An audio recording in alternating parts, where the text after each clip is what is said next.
Math learning can be both engaging and fun, depending on how we present it to the children. However, it can also be boring if we do not use manipulatives with the children or make learning concrete. Today, I'm going to be showing you some must-haves in a math classroom. I'm going to be starting with a domino. A domino is a very important tool to have in the classroom. You may be wondering, how can I use this with my children? You can use it to teach doubles. For instance, double 6 means having 6 2 times, and double 6 is 12. You can also use it to teach halving. For example, if I cover this, I can say half of 2 is 1. In addition to that, you can use a domino to teach symmetry. You can ask the children to replicate what they have here on the other side. So we have 5 dots, so they place the 5 dots exactly it is on this card. So we use the domino to teach symmetry. You don't have to go and buy it if you can't afford it. You can print it out the way I've done, and you laminate it, and it's over to you to use. Another must-have is the sand timer. Oh, what else can I say about the use of this sand timer? It teaches the children to have the concept of time.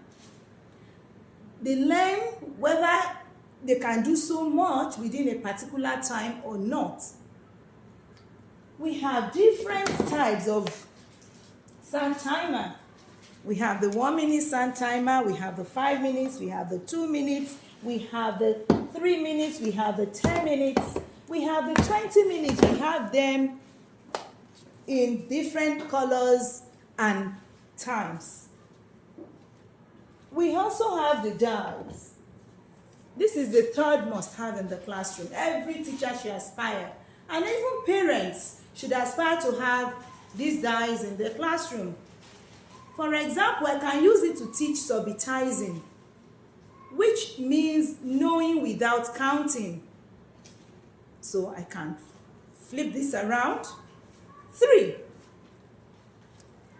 2, 6. So children learn to subitize with the dice.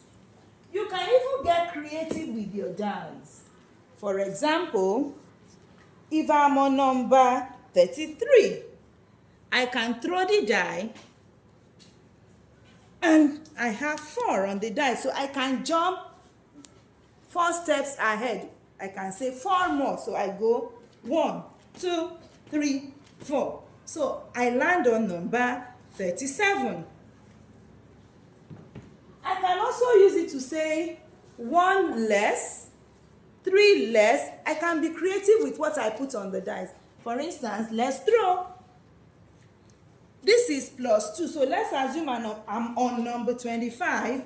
I'm going to jump forward 2 times. 1, 2. So 2 more than 25 is 27. Let's throw again and see. I think I'm catching fun now. Yeah, it's +2 again, so I have to throw again.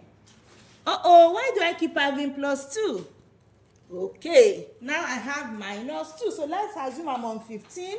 It means 2 less. So I jump 2 times. 1, 2. So I land on number 13. You can also use the die to teach the concept of money. For example, if I throw 10, I could say, give me 10 pounds. Or I could say, give me 4 pounds. So you can use it to teach recognition of money. Another very important tool or resource you must have in your classroom is the clock. We use the clock to teach the time. So it's very salient that children have their own copy as well as you having your copy. Remember, in early years, learning has to be active and engaging. Peradventure, you cannot afford to buy the ready-made ones. You can print this out and use paper to make the hands, and you have your clock. We have another very important resource, and is your flashcards. You need to have your flashcards handy, because we do quite a lot, from recognition to counting on to doing so many operations with our flashcards. What else can we say about our 100 square? The 100 square is a must-have in your classroom. The children learn to count on, they learn to count back, they can count in tens, they can count in fives, they can count in twos, they see patterns in numbers. Okay. We also need a scale. A scale is very, very important for the children to have in their classroom. Parents can also get this toy scale for the children to use. When we're learning about bigger than and smaller than, you simply need your scale. The scale is very important. You can use it alongside the numicon shapes to teach the size of numbers. That is 9 and this is 8. You can see that I need to set this right. So we can see that 9 is obviously bigger than 8. The next very important resource I'm going to share with you is the numicon shapes.